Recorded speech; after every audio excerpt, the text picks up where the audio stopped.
तेयम् वश्मावलेतम् शशिशोभ्रवर्णम् पद्मासनस्थं शुकुदां यतीन्द्रं वाकायचित्ते सततं भजेऽहम्। कृष्णाय वासुदेवाय हरे परमात्मने प्रणतक्लेशनाशाय गोविंदाय नमो नमः। गोविंदाय नमो नमः। श्रीहंसाचार्य समारंभा श्रीचंद्राचार्य मध्यमाम् अस्मदाचार्य पर्यंतम् वंदे गुरु परंपराम्। वंदे गुरु परंपराम्। इस पवित्र पावन अतौड़ गांव में स्थित हरिहर उदासीन आश्रम में आज तो सर्वदानी भगवान भोलेनाथ नर्मदेश्वर महाराज की पवित्र पावन हाजिरी में उदासीनाचार्य जगत गुरु श्री श्री चंद्र भगवान की पवित्र पावन छत्र छाया में विराजमान हमारे इस पवित्र पावन उदासीन आश्रम के परम सम्मान योग श्रीमान महंत क्या नाम है द्वारकादास जी महाराज, हमारे हरिद्वार से पधारे हुए परम सम्मान योग श्रीमान महंत कमलदास जी महाराज, हमारे परम सम्मान योग श्रीमान महंत राम नवमीदास जी महाराज भारी योगी, परम सम्मान योग श्रीमान महंत सतपाल दास जी महाराज, सतपाल पहलवान बाबा और हमारे पधारे हुए सभी संत पूज्यपाद अद्वैत श्री सतपंच परमेश्वर पंचायती अखाड़ा बड़ा उदासीन का निर्वाण मंडल, संत समाज, सदगुरुओं की प्यारी आत्माओं, प्रभु परमात्मा की पवित्र आत्माओं, प्रभु चरणारविंद की भक्तजन, शक्ति स्वरूपा माता एवं बहन।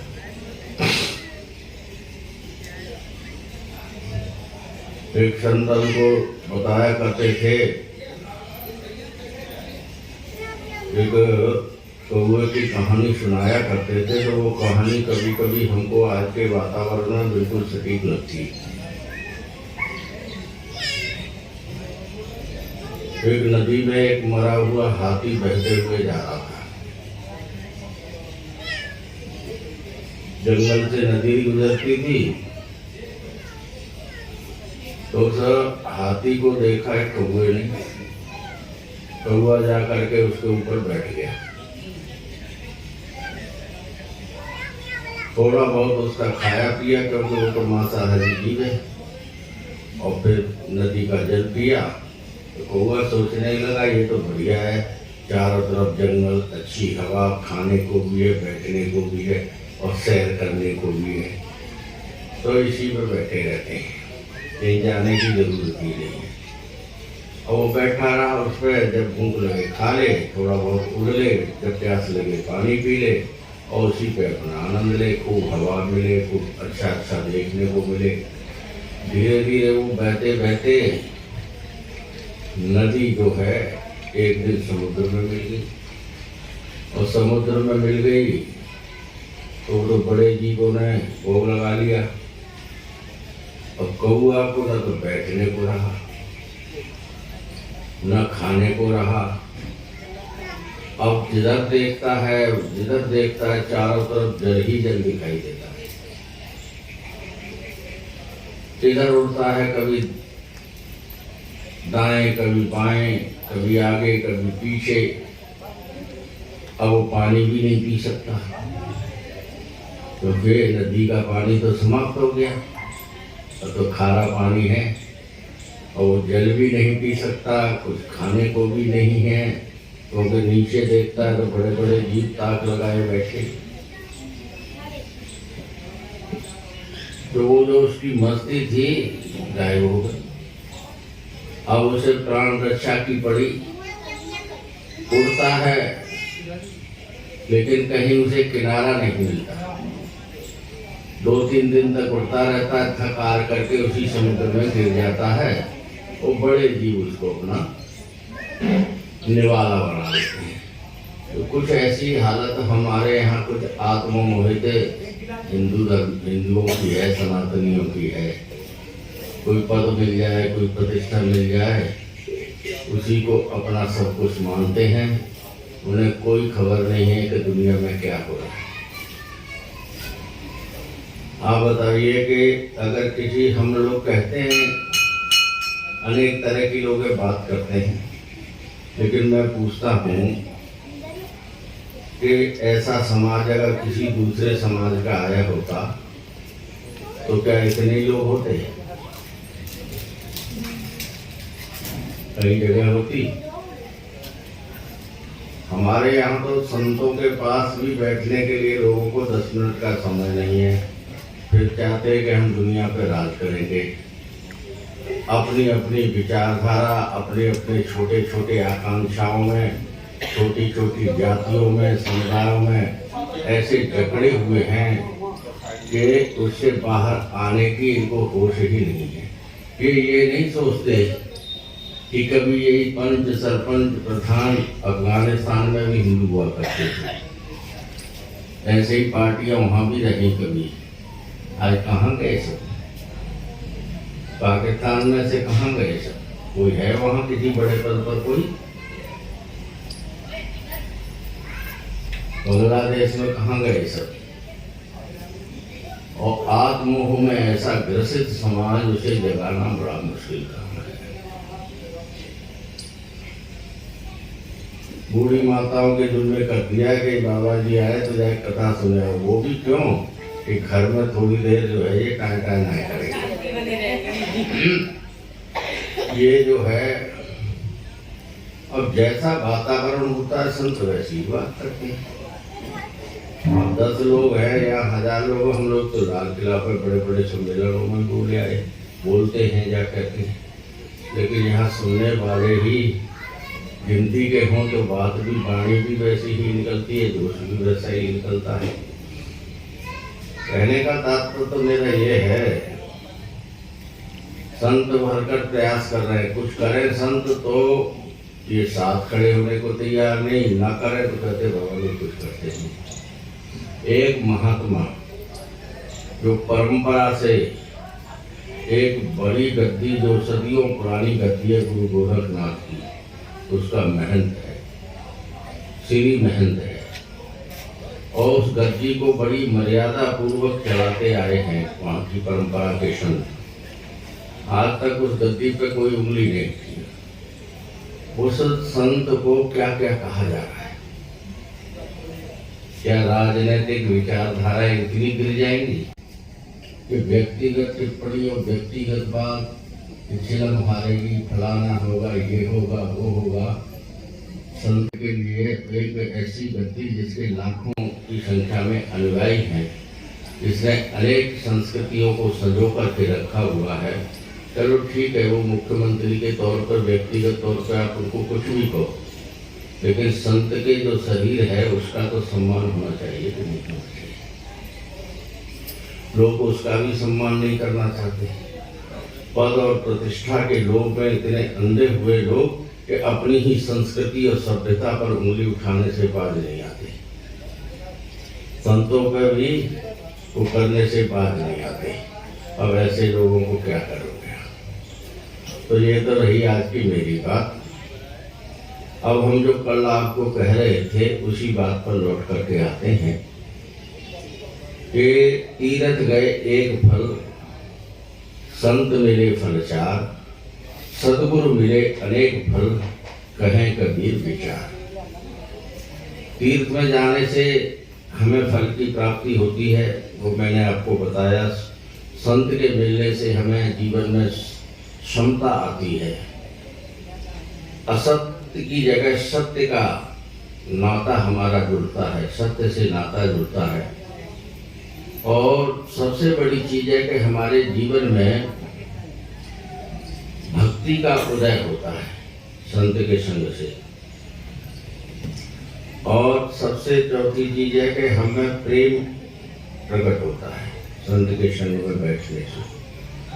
तो ये चार चीजें संत के साथ में रहने से मिलते हैं। लेकिन सद्गुरु मिले अनेक फल, सद्गुरु की प्राप्ति हो तो अनेक फल प्राप्त होते हैं।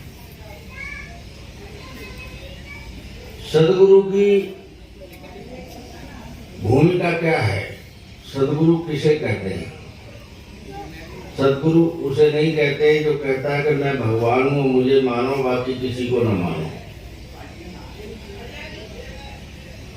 सद्गुरु कहता है कि प्रत्येक प्राणी में उस परमपिता परमात्मा का निवास है, प्रत्येक प्राणी में उसके दर्शन करो, प्रत्येक जीवात्मा में उसके दर्शन करो, और जहाँ तक हो सके, जितना हो सके सुमिरन करो, सेवा करो, स्वाध्याय करो, और अपने जीवन के मानव जीवन मिलने की जो सार्थकता है उसको सिद्ध करो। तो जीवन में जो अंधकार से प्रकाश में ले आए उसे हम गुरु कहते हैं। अज्ञान से ज्ञान की ओर ले जाए उसे हम गुरु कहते हैं। तृष्णा से प्रेम की ओर हमारी दिशा को मोड़ दे उसे हम गुरु कहते हैं। और जीवन में जो अनेक हमने विषमताएं पाल रखी हैं उनसे मोड़ करके हमारे जीवन को पवित्र बना दे उसे हम गुरु कहते हैं। जैसे कि आपके घर में एक घड़ा है, उसमें कीचड़ भरा है, गोबर भरा है, कुछ भी भरा है, लेकिन धारावत उसमें अगर गंगा का जल डालते रहोगे तो एक न एक दिन ऐसा आएगा कि उस घड़े का सारा मैल बाहर हो जाएगा और पवित्र गंगा जल उसमें रह जाएगा। यही भूमिका सद्गुरु की होती है कि जो हमारे अंदर काम, क्रोध, लोभ, मोह, मद, मत्सर, अभिमान, ईर्ष्या, द्वेष, कलह, क्लेश, इनसे जो हमारा ये जो पवित्र ईश्वर का निवास जिसमें होना चाहिए, ऐसा पवित्र जो घट है, ये इन चीजों से हमने भर लिया है। सद्गुरु क्या करता है? अपने स्नेह से, अपनी वाणी से सने सने सने सने इस हमारे घट को पवित्र बनाता है और एक दिन इसमें प्रभु का निवास है वो स्थायी हो जाता है। आप बताओ, आपके घर में कोई मेहमान आए, चाहे आप उसे कितने ही सुंदर पदार्थ खिलाओ, लेकिन आपका घर पवित्र नहीं है, साफ नहीं है, साफ नहीं है, घर में पवित्रता नहीं है, बैठने का स्थान अच्छा नहीं है, तो वो मेहमान टिकेगा नहीं टिकेगा, सोचेगा जल्दी से जल्दी हमसे जाए। और आपका घर साफ है, सुथरा है, पवित्र है, वातावरण अच्छा है, तो भले ही आप उसको साधारण सी चाय और 2 बिस्कुट से साथ पिलाओ, तब भी वो बहाने बनाएगा कि 2 घंटे और यहाँ बैठ लें, 2 घंटे यहाँ और बैठ लें। तो हम तो कहते हैं कि प्रभु का कृपा हमें प्राप्त नहीं होती, प्रभु की कृपा तो निरंतर बस रही है।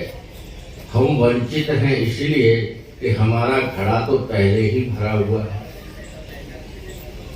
आप विचार करके देखो, एक संत ने कहा, 4 संत बैठे हुए थे, तो कहते हैं कि 4 संत आपस में तत्व पर विचार कर रहे हैं कि भाई छत पर घड़े रखे थे 4, रात भर पानी बरसा लेकिन एक बूंद नहीं टिका किसी भी घड़े में। तो क्यों नहीं टिका भाई? अब तो रात भर पानी बरसा, क्यों नहीं टिका? तो संत एक ने कहा कि एक संत ने कहा कि भाई जो घड़ा पहले से ही कीचड़ से भर के रखा गया है उसके ऊपर कितना ही बरसे, कोई फायदा ना। कितना ही बरसे, ज्यादा से ज्यादा 2-4 बूंद उसमें समा जाएंगी, जिससे ज्यादा नहीं समाएंगी, क्योंकि जितना बाकी तो वो भरा पहले से ही है, तो उसमें बरसात का पवित्र जल कैसे समाएगा? तो संत ने कहा हाँ ये भी ठीक है, लेकिन का कहे चार हैं, लेकिन चारों की स्थिति अलग अलग है। तो एक दूसरे संत ने कहा कि घड़ा उल्टा रखा है। अब उल्टा घड़ा छत पे रख देते लोग, और कितना ही वर्ष है, चाहे 4 महीना वर्ष है, तो क्या उसमें पानी आएगा, जल आएगा, समाएगा कहीं? ज्यादा से ज्यादा वो गीला हो जाएगा, धूप निकलेगी, सूख जाएगा। उल्टा घड़ा रखा। अब घड़ा ही उल्टा रखा है तो उसमें जल कैसे आएगा बताओ? एक संत ने कहा कि नहीं, घड़ा उल्टा भी नहीं रखा है, कीचड़ से भी नहीं भरा है, लेकिन उसके ऊपर पानी नहीं आया, जल नहीं भरा उसमें। तो उसने कहा कि घड़े पे जल तो गया लेकिन टिका नहीं, क्योंकि उसमें नीचे छेद था। अब जिस घड़े में नीचे छेद है तो उसमें पानी कैसे टिकेगा? ऊपर से गया, नीचे से निकल गया, नीचे से निकल गया सारा का जल, कहाँ टिकेगा बताओ आप? चौथे घड़े की स्थिति ऐसी है कि ना तो वो उल्टा रखा है, ना उसमें छेद है, ना उसमें मल भरा हुआ है, लेकिन फिर भी उसमें जल नहीं गया। क्यों नहीं गया भाई? खुली बरसात में छत पे रखा है, फिर भी उसमें एक बूंद जल नहीं गया, क्योंकि उसके ऊपर ढक्कन लगा हुआ था। अब जिस घड़े के ऊपर ढक्कन लगा हो तो उसमें जल कैसे जाएगा? ढक्कन लगा हुआ, बंद है, और खाली का खाली रह गए। तो यही स्थिति हम लोगों की है। पहली तो ये कि हम किसी संत के पास जाते हैं, संत मिलन को जाइए, तज माया अभिमान, जो जो पग आगे बढ़े, कोटिलिया के समान। ये गाया तो हमने बहुत है, कीर्तन भी इसका बहुत किया है, लेकिन अमल कितना किया इस पे? कभी इसको अपने आचरण में लाए? माया तो एक बार को छूट भी जाए, लेकिन अभिमान, अरे राम राम, कैसे छूटे? नहीं छूटता। अरे हम इतने बड़े आदमी हैं, जमीन बैठेंगे, ऐसे नहीं होगा, कुर्सी चाहिए। अब बाबा जी जमीन पे बैठे, गुरु जी तो तुम्हें कुर्सी कहां से लाए? कहां से लाए भाई? हम लोग गुरुदेव के पास रहे बने, तो हमारे गुरुदेव थे, तो वो भी बोरा बिछा के बैठते थे, 2-4 बोरा आगे और पड़े रहते थे। और कितने लोग तो शहर के इसी संकोचों नहीं आते थे, बाबा जी के यहाँ जाएंगे, वहां बैठने को तो मिल जाएगा। और बाबा जी किसी को भी बैठने को कुछ नहीं देंगे। बोला जी सारे, जब हम बैठे बोरे पे, तो तुमका कुर्सी बैठेगा बोरे पे? कितने लोग इसी संकोच में नहीं आते। अभी तो ये मार्बल ऊपर संतों के यहाँ लग गई, नहीं तो पहले तो लिपाई होती थी, अब लिपे हुए में बैठो। बोरा भी है ना, है तो ना बैठ जाओ भाई, है?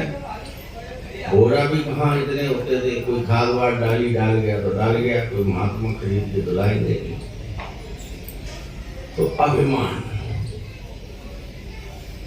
और संत का काम क्या है? अभिमान को ही तोड़ना। हर व्यक्ति, हर माई भाई अपने में महान है, कि अभिमान ही हमको छोटा किए हुए। मैं ही हमको छोटा किए हुए है। और संत का काम यही होता है, इसीलिए संत क्या करते हैं? सबसे पहले संत सेवा बताते हैं। जब भी आओगे आश्रम में तो सेवा बताएंगे, और जिन्होंने सेवा की आज्ञा को स्वीकार कर लिया उनका हो गया कल्याण। सेवा क्या बताएंगे? अरे भाई तुम झाड़ू लगा दे, वो बर्तन पड़े धो दे, अरे वो गेहूं फटक दे थोड़े दे, सेवा बताएंगे। तो सेवा से होता क्या है ये बताओ। आप घर में बड़े हो, सास हो, तो घर में अगर कोई कह दे कि जरा झाड़ू लगा लो माता जी, तो फिर विस्फोट हो जाएगा। लेकिन संत कहेंगे तो बड़े प्रेम से आप लगा लोगे। क्यों लगा लोगे? कि यहाँ हम सेवादार बन के आए हैं। तो ये जो सेवा है क्या करती है? अभिमान को तोड़ती है। जिन सेविया तिन पाया मान, नानक गाविए गुणी निधान। सेवा हमारे अभिमान को तोड़ती है। इसलिए संतों में कोई गलती करे तो यहाँ पैसे का दंड नहीं लगाते और कोई दंड नहीं लगाते, सेवा का दंड लगाते। कोई गलती करे ना संतों में, जैसे हमारे गुरुद्वारों में भी परंपरा है, गुरुद्वारों में भी यही परंपरा है कि कोई गलती करे तो उसकी क्या ड्यूटी लगाते हैं, चाहे कितना ही बड़ा आदमी हो, भाड़े मारो, जोड़ों की सेवा, संगत के झूठे बर्तन उठाओ। हमारे ज्ञानी जय सिंह जी थे, उनके लिए जोड़े की सेवा की ड्यूटी लगा दी थी। उन्होंने कुछ गलत उल्टा सीधा बोल दिया था तो उन्होंने एक दिन जाके करी सेवा 2 घंटा। तो सेवा की ड्यूटी लगाते हैं। ये सेवा क्या करती है? अभिमान को तोड़ती है। अब लोग गुरु की बात को सही से समझें तो है। अब 2 चेले बैठे हुए थे, गुरु जी ने ऐसे ही कहा, बेटा सेवा करो, अभिमान तुम्हारा तभी टूटेगा, ये जो ईगो पाल रखा है तुमने, इससे नीचे तभी आओगे जब सेवा करो। तो गुरु जी ने कहा सेवा करना चाहिए बेटा। तो दोनों बच्चों ने कहा सेवा करना चाहिए गुरु जी। बोले हाँ। तो वो अगले दिन शाम के समय सड़क से जा रहे थे तो उनको याद आया कि गुरु जी ने कहा है सेवा करना चाहिए। तो एक बुजुर्ग माता सड़क के उस पार जा रही थी अपना लाठी टेके, दौड़े दौड़े उसके पास गए, चल माता तेरे को सड़क पार करा दे। अरे बोले भाई मेरा घर तो इसी पार है, ये थोड़ी दूर है, तू मेरे को सड़क पार कराए। अरे तेरे पार करनी न करनी, हमने तो सेवा करनी है। उठाए सड़क के इस पार ले आए उसको। अब वो गाली देने लगी माई, तो बोले भैया नाराज क्यों होती है, फिर उस पार कर लेते हैं। फिर उठा के उस पार ले गए। माई ने बड़ा डांटा, बिना मरती जबरदस्ती की सेवा कर रहे। गुरुजी के पास शाम को गए, मत्था टेका, प्रणाम किया। गुरुजी से बोले कुछ किया?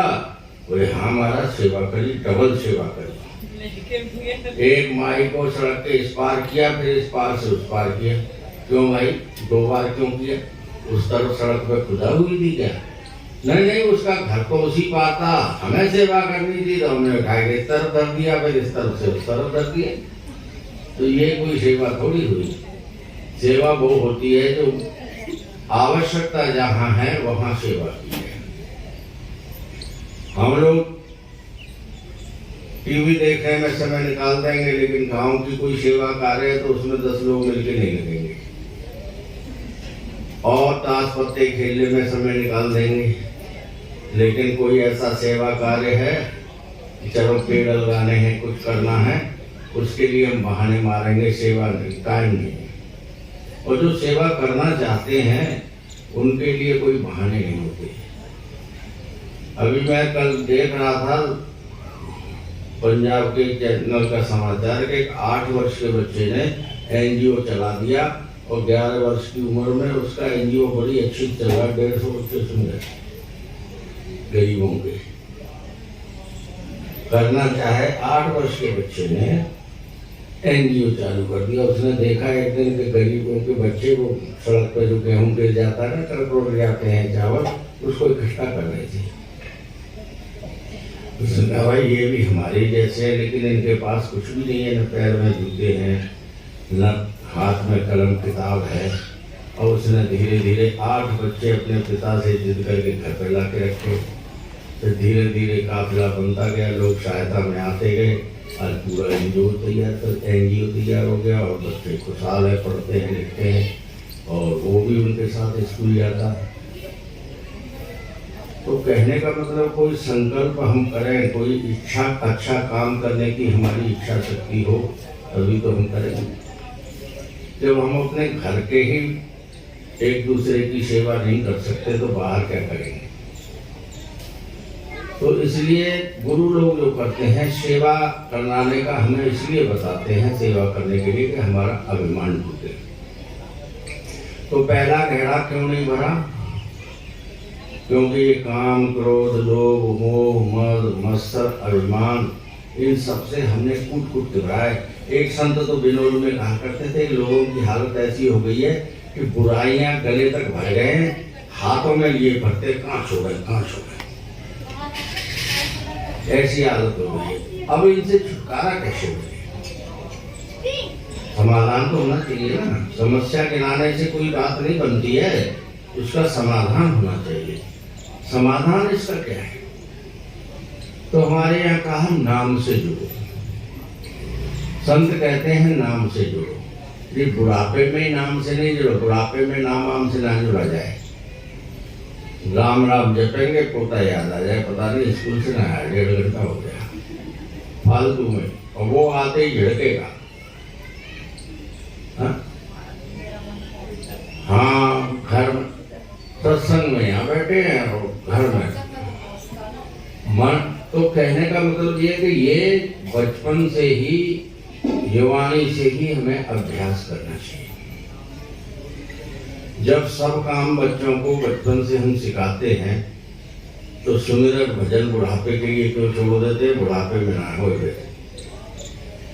बुढ़ापे में तो जो हमने जीवन भर किया उल्टा सीधा वही याद आ गए। जो बीत गया समय उसका चिंतन चलता है और आने वाले समय की चिंता, हाय मेरे बाद क्या होगा, हाँ ये दुनिया ठप हो जाएगी। तो इसका भी अभ्यास हमें करना चाहिए। इसीलिए नाम सुमिरन। अब लोग कहते हैं कि महाराज हम तो सुमिरन करना चाहते हैं लेकिन मन नहीं लगता। सुमिरन का पहले तो सीधा सा अर्थ समझ लो। सुमिरन का अर्थ क्या है? सुमिरन का अर्थ होता है याद रखना, ठीक है ना?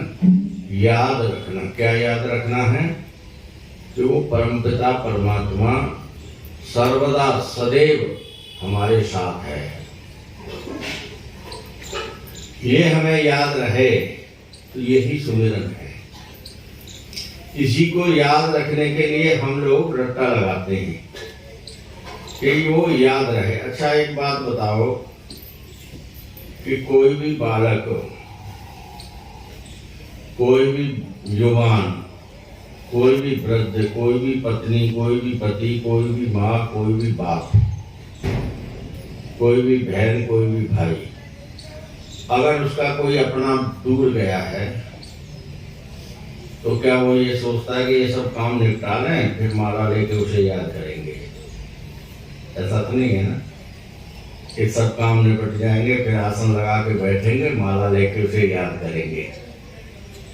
वो हमें सदैव याद रहता है ना। हॉस्टल में बच्चा गया हो तो माँ को हमेशा याद रहता है ना कि रोटी बनाएगी, चाहे कुछ भी करेगी, घर के हर चीज को देख करके उसे उसकी याद आती है। तो उसके लिए उसको अलग से टाइम निकालना पड़ता है याद करने के लिए कि सब काम से निपट लेंगे तब उसे याद करेंगे। इसी प्रकार से जो हमें अपने मित्र या शत्रु, अपने पराये ये याद रहते हैं, ऐसे ही परमात्मा भी सदैव याद रहे। हो गया भजन? हाँ, हमेशा याद रहे। अब ये तो नहीं है कि आधा घंटा आपने जप लिया और उसके बाद फिर झूठ, छल, कपट वही चालू है। ये तो सुमिरन ना है। माला तो कर में फिरे, मनुआ 14 धाय, ये तो सुमिरन ना है। इसे सुमिरन कहोगे? सुमिरन का मतलब है याद रखना। और इसीलिए हम लोग ये अभ्यास करते हैं कि अंत समय में प्रभु का नाम हमारी वाणी पे आ जाए। अंत समय पर अगर प्रभु का नाम आ जाएगा तो अंत मति सो गति। अंत में जो हमारी बुद्धि होती है जिसमें लगी वही गति प्राप्त होती है। अगर कोई पुरुष अंत समय में उसको स्त्री का स्मरण है तो अगले जन्म में स्त्री बनेगा, निश्चित है। चाहे वो पशु जोड़ी बने चाहे किसी में। अगर किसी स्त्री पुरुष का ध्यान कर रही है तो उसे वही बनना पड़ेगा। माया में है तो सर्प बनोगे, गण जैसी मति, और प्रभु में है तो उसके चरणों में पहुंच जाओगे। तो अंत में प्रभु का सुमिरन बना रहे, इसके लिए हम अभ्यास करते हैं। तो अभ्यास से होगा क्या? जिस प्रकार से घड़े में मद विक्षेप भरा हुआ है, लेकिन उसमें लगातार अगर जल छोड़ा जाए तो एक न एक दिन उसमें से सारा वो गंदी चीजें निकल जाएंगी और प्रभु और उसमें शुद्ध पवित्र जल भर जाएगा। इसी प्रकार से हमारे अंदर मन लगे न लगे, आप सुमिरन करते रहो। हम लोग एक अभ्यास कराते हैं, बच्चों को कराते हैं, बड़े होते होते भूल जाते हैं। जब पहली क्लास में पहली बार बच्चा स्कूल जाते हैं ना, तो अध्यापक लोग क्या करते हैं, 10-20 बच्चे 50 बच्चे जो भी हैं, एक को खड़ा कर देंगे। वो एक अक्षर वो बोलेगा ए से एप्पल, तो बाकी सारे लोग सब चिल्लाएंगे ए से एप्पल। हाँ, इस प्रकार से उनको अभ्यास कराते हैं। क्यों कराते हैं? लेकिन वही बच्चे जब अगली क्लास में चले जाते हैं तो फिर उनको वो जोर जोर से रट्टा लगाने की आवश्यकता नहीं रहती। एक अक्षर को अध्यापक प्रारंभ में 3-4 भागों में बना करके बच्चों को दिखाता है। फिर वही जब उनके अभ्यास में आ जाता है तो जो कौन सा अक्षर कहाँ लिखना है वो अपने आप करने लगते हैं। ठीक इसी प्रकार से अगर मन न लगे तो एक युक्ति आपको बताते हैं कि जैसे आप लड़ाई करते हो जोर जोर से, तो कभी कहा कि हमारा लड़ाई में मन नहीं लग रहा था। निंदा करते हो तो कभी कहा कि निंदा करने में मन नहीं लग रहा था। इसी प्रकार से जोर जोर से शुरू में भजन करो। इसीलिए हमारे कहा कि रामायण पढ़ो, गीता पढ़ो, एक जना पढ़े सब सुने, कि जोर जोर से शुरू में करो। जोर जोर से करोगे तो मन जो है, जब कोई भी शब्द का हम जोर से उच्चारण करते हैं तो हमारा मन वहीं टिका रहता है, उसको अवसर नहीं मिलता है इधर उधर जाने का। तो धीरे धीरे धीरे धीरे मन आपका लगने लगेगा, और जब लगने लगेगा तो आप हमेशा फिर वो याद रहेंगे और कोई बात नहीं है। और दूसरा युक्ति है मन लगाने की, कि मन कहीं जाता जाने दो, उसकी परवाह न करो। आप अपने जिस कार्य में लगे हो, सुमिरन में लगे हो, तो एक दिन मन भी आपका वहीं टिक जाएगा। जिस कार्य को हम करने लगते हैं अंततोगत्वा मन को भी उसमें लगना पड़ता है। बच्चे भी कई कहते हैं कि पढ़ाई में मन नहीं लगता, हम कहते हैं तुम्हारा लगे ना लगे पढ़ते रहो। पढ़ते रहोगे तो मन भी एक दिन लगने लगेगा, और नहीं पढ़ोगे तो फिर मन तो फिर आपको बहुत अंत जाएगा, सारी जिंदगी न जाएगा। लगे रहोगे तो लक्ष्य की प्राप्ति होगी, मन भी आपका साथ देगा एक न एक दिन जरूर। दूसरा खड़ा है उल्टा रखा है। हम लोग सुनते हैं सदगुरु की बात, संतों की बात, शास्त्रों की बात, लेकिन अपने तर्क से उसको उड़ा देते हैं। अरे ऐसा कहीं होता है, ऐसा नहीं होता। छोड़ो, कहीं ना कोई भगवान किसी ने देखा तो है। तर्क इतने हमारे होते हैं, बुद्धि इतनी लगाते हैं कि वो सारा जो है बोले खाओ पियो मौज करो, बाद में देखेंगे, मरने के बाद किसने देखा है।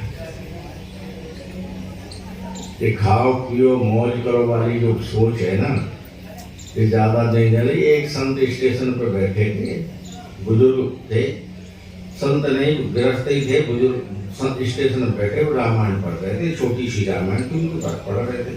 एक नवविवाहित जोड़ा उनके बगल में बैठा था। तो वो नवविवाहित पति पत्नी वो बाबा से कहते, क्या बाबा ये आउटडेटेड किताब पढ़ रहे हो?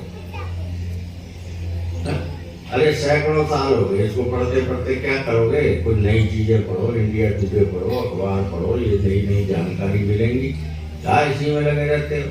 संत उन्होंने कुछ जवाब नहीं दिया। और ट्रेन आ गई इतने, वो बुजुर्ग जो है अगले दरवाजे से ट्रेन के चढ़ गए, और पिछले दरवाजे से वो दंपत्ति चढ़ रही थी। थोड़ी देर बाद वो जैसे ही ट्रेन चली, वो लड़का चिल्लाने लगा। ट्रेन में से आए, वो बुजुर्ग भी आए, क्या हुआ भाई क्या हुआ? अरे बोले मेरी पत्नी छूट गई। उन्होंने कहा बेटा अगर तुमने रामायण पढ़ी होती तो पत्नी नहीं छूटती तुम्हारी। केवट ने नाव जब ला के घाट पे लगाई तो पहले सिया को भगवान ने चढ़ाया फिर कुछ चढ़ाई। अगर तुमने रामायण पढ़ी होती तो पहले पत्नी को चढ़ाते फिर तुम चढ़ते। तुम तो पहले कूद के चढ़ गए, बेचारी रह गई। रामायण पढ़ी होती तो ये तो किसी अखबार ने तुमको बताया नहीं कि पहले पत्नी को चढ़ाना चाहिए। रामायण पढ़ी होती तो जरूर तुम जान जाते। तो ये स्थिति लोगों की है। तो कहते हैं कि उल्टा ज्ञान, उसके कारण प्रभु की कृपा बरस रही है, गुरुदेव की कृपा बरस रही है, लेकिन हमारे अंदर घुसती नहीं। तीसरा घड़ा है कि उसमें छेद है। कहते हैं कि एक कलाकार ने 2 मूर्तियां बनाई। एक मूर्ति को, दोनों मूर्ति एक जैसी हैं, दोनों का कलर एक जैसा है, रंग एक जैसा है, सब कुछ एक जैसा है, लेकिन कीमत में जमीन आसमान का अंतर है। तो लोगों ने कहा भाई दोनों मूर्ति जब एक जैसी हैं तो इनकी कीमत में अंतर क्यों है? उसने कहा भाई कीमत का अंतर तुम ढूंढ दो तो एक मूर्ति के साथ एक फ्री ले जाओ। अब लोग कहें कि भाई तो दोनों एक जैसी हैं, इनमें अंतर क्या ढूंढे हैं? तो एक संत उधर से गुजरे थे, उन्होंने एक तागा लिया और वो उसकी बना करके रस्सी उन्होंने कान में डाली तो एक की तो सीधी इस कान से गई, उस कान में निकल गई, और एक मूर्ति के कान से डाली तो वो पूरा तागा पेट में चला गया। तो उन्होंने कहा भैया ये ज्यादा कीमत की है और ये जो है इसका कोई मोल ना है। बोले क्यों? कि ये तो बाईपास है, इधर से गया इधर सुना। तो लोग सुनते हैं, समझते हैं, जानते हैं, लेकिन करने को तैयार नहीं है। तो उनको फिर कैसे कल्याण होगा? एक माता ने प्रश्न कर दिया, भागवत की कथा में बैठी हुई थी, बोले महाराज हमने सुना कि कथा सुनी तो बाद में गोकर्ण जी ने कथा सुनाई तो धुंधकारी के लिए विमान आ गया। पुनः दोबारा गोकर्ण जी ने कथा सुनाई तो जितने श्रोता थे उनके लिए विमान आ गया। हमने तो 100 कथा सुन ली, हमारे लिए तो विमान ना आया। अब विमान कैसे आएगा? पहले तो विमान का अर्थ समझें कि विमान का अर्थ क्या है। जीवन में कहीं अदृश्य कोई शक्ति नहीं है, अदृश्य कोई दृश्य नहीं है। जो कुछ है हमारे इसी जीवन में है। मरने के बाद किसी ने फोन करके नहीं बताया कि हम स्वर्ग में के नरक में के कहाँ। ये तो हमारी अपनी ममता है कि हम कहते हैं स्वर्गवासी हो गए। लेकिन जीवन में हम कैसे हैं इससे हमें पता लगता है कि हम स्वर्ग में रह रहे कि नरक में। इससे तो हम तय कर सकते हैं ना। सुबह उठते ही लड़ाई झगड़ा, शाम को सोते ही लड़ाई झगड़ा, खाने में लड़ाई झगड़ा, ये नरक है।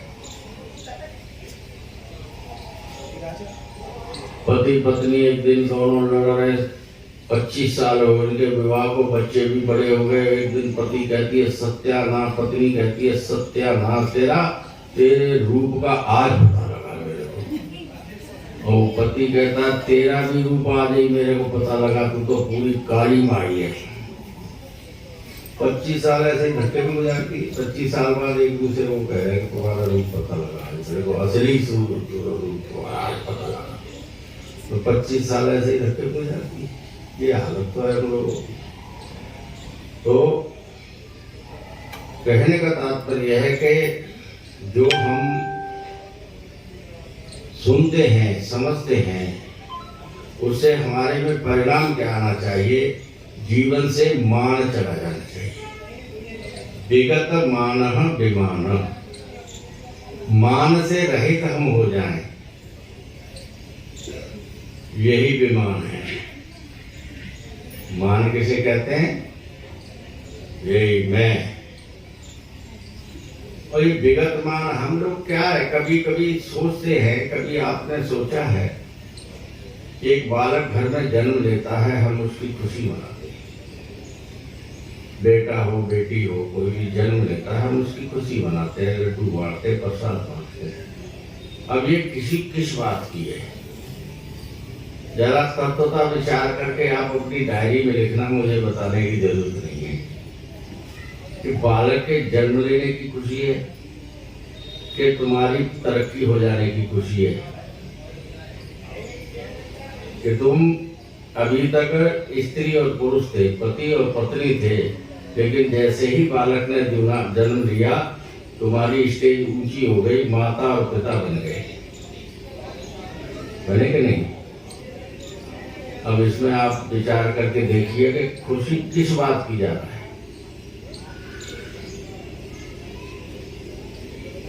माता पिता बनने की या बालक के जन्म लेने की?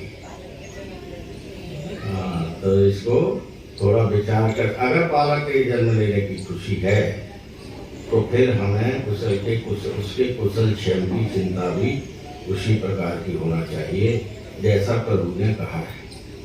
क्योंकि कोई भी इस पृथ्वी पर आता है, हम सब उस परमात्मा की संतान हैं, हम सब उसके माध्यम हैं।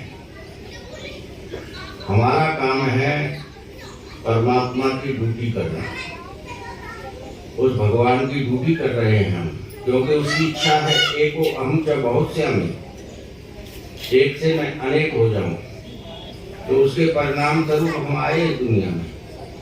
तो हमारे घर में जो बालक है वास्तव में वो हमारा तो है ही, लेकिन वो राष्ट्र का भी है, समाज का भी है, भगवान का भी है, ठाकुर जी का भी है। तो उसका पालन पोषण, उसका संस्कार हमें उसी अनुसार करना चाहिए, ना कि ये कहते हुए करना चाहिए। कोई बालक है जिज्ञासा करता है, अरे वहाँ आज ऐसा हो रहा था मम्मी, सत्यानाथ तेरे क्या पड़ी है, तू अपना देख, हम अपना देख ऐसे संस्कार देके जब बच्चों को पढ़ाते हैं, न राष्ट्र के बारे में, न समाज के बारे में, न परिवार के बारे में, न बड़ों के बारे में, तो वो बड़े होकर के जैसे ही उनकी शादी हुई, मैडम के साथ अलग फ्लैट, मम्मी हाय हेलो कभी कर लिया तो कर लिया, और फिर हम शिकायत करते हैं गौरे तेरे को इसलिए बड़ा किया था कि तू हमें पूछे ही ना। तो वो बालक भी कहता है कि माता जी पिताजी आपने ही तो सिखाया, अपना देख, अब मैं अपना देख रहा हूँ तो आपको तकलीफ क्यों हो रही। एक सज्जन थे, उन्होंने एक फैमिली फोटो कराया, छोटी छोटी बात है, इन पर ध्यान देना चाहिए हमें। फैमिली फोटो कराया तो उसमें पति पत्नी और 2 बच्चे उनके, बढ़िया फ्रेम करा के लगाया ड्राइंग रूम में।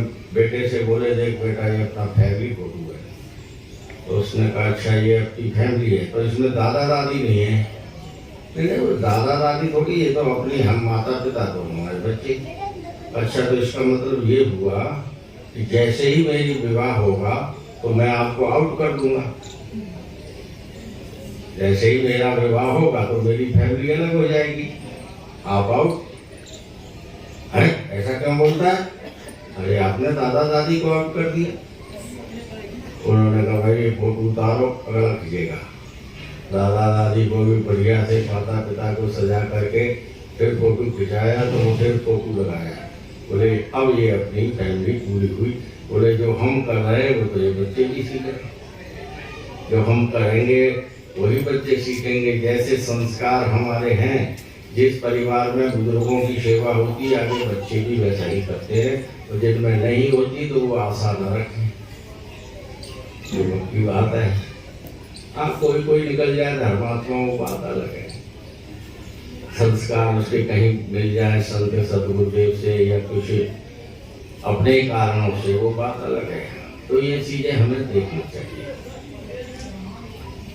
तो इसलिए ज्ञान को सुनना समझना, लेकिन उस पर अमल भी करना है। भगवान कहते हैं कर्मण्येवाधिकार से मां फलेषु कदाचन, कर्म करत हुए नेकामी ताको होत परापर स्वामी। प्रत्येक व्यक्ति का कर्म करने का अधिकार है। हमें जितनी हमारी सामर्थ्य है, जितनी हमारी योग्यता है, जितनी हमारी पहुंच है, हमें अपनी पूरी परिश्रम और लगन से अपना कर्म करना चाहिए।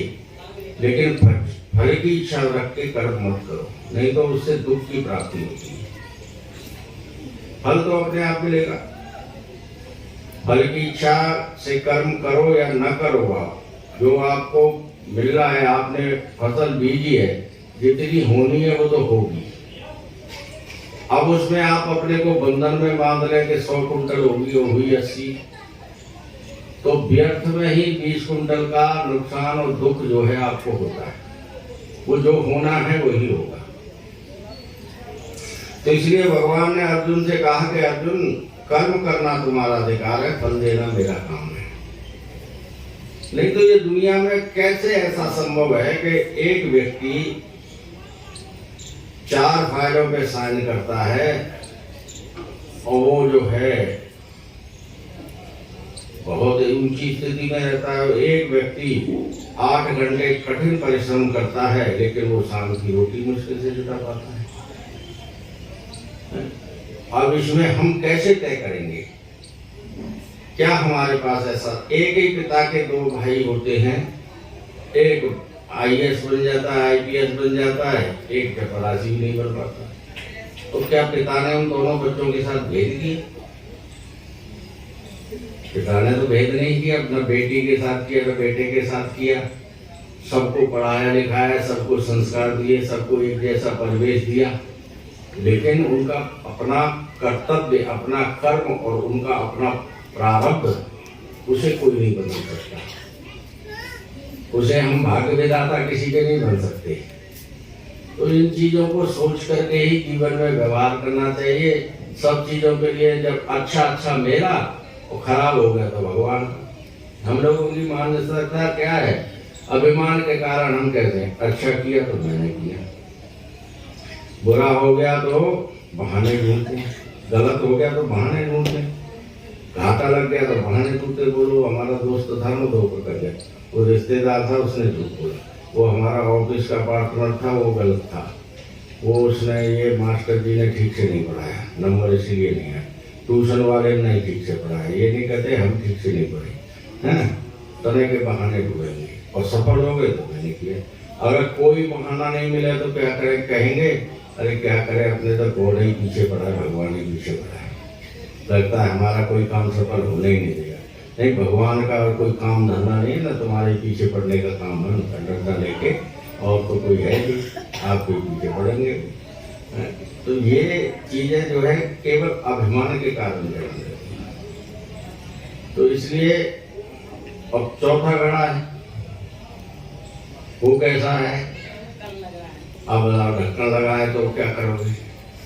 चारों तरफ से अपने को बंद कर रखा है, खुद ही खुदा बन के बैठे।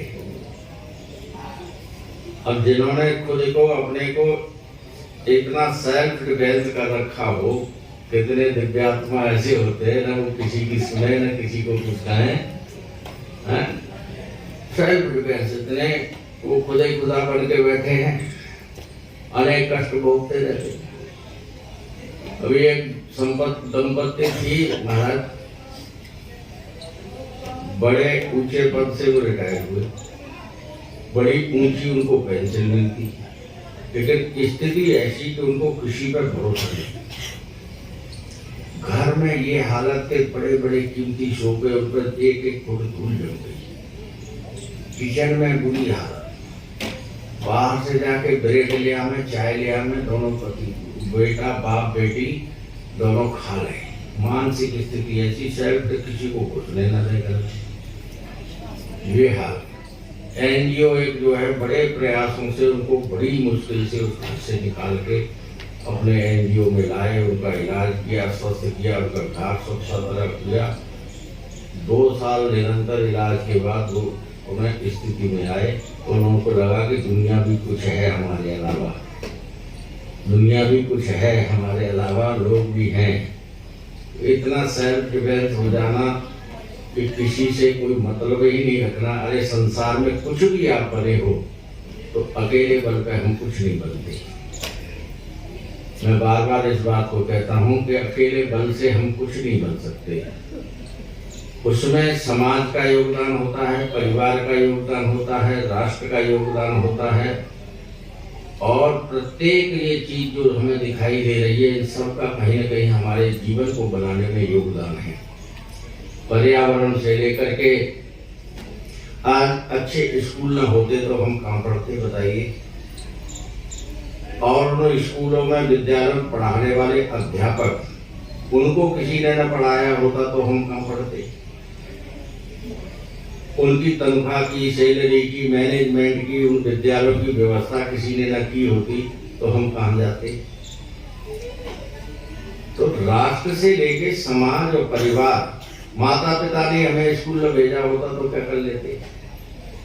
बचपन से ही लगा दिया होता या साइकिल की दुकान में, क्या करते। तो समाज परिवार से लेकर के समाज और राष्ट्र की भूमिका होती है एक व्यक्ति के व्यक्तित्व के निर्माण में, और उसे भूल जाना, कहना कि जो कुछ किया मैंने किया। तो फिर जब समाज को ही आप भूल गए, भगवान को क्या याद रखोगे, या मंदिर में जाने का क्या मिलेगा। 21 रुपए का प्रसाद चढ़ा के 101 का दक्षिणा चढ़ा करके भगवान से 2 लाख 7 लाख की गाड़ी मांगते। भगवान का इतना बेवकूफ है पता है?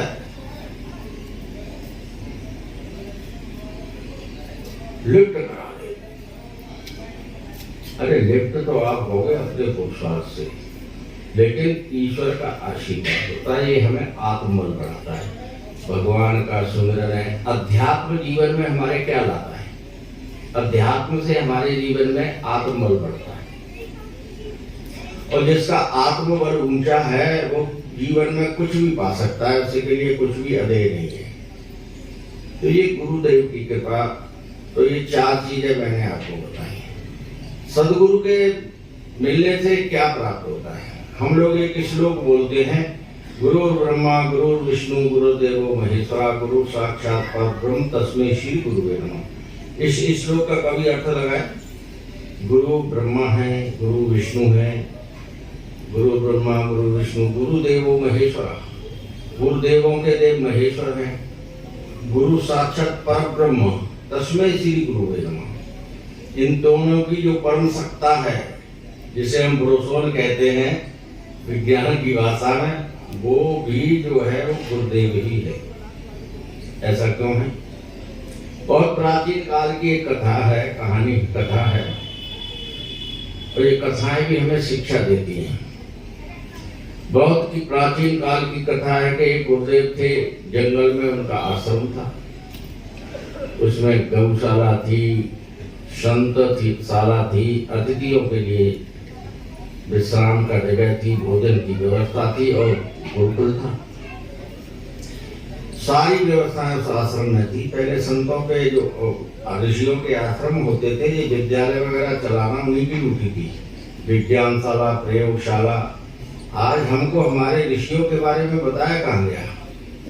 हमें तो ऐसा बताया कि ये दुनिया ही 5000 3000 पहले आई है, ऐसा सिखाया जा रहा है हमारे भारत में।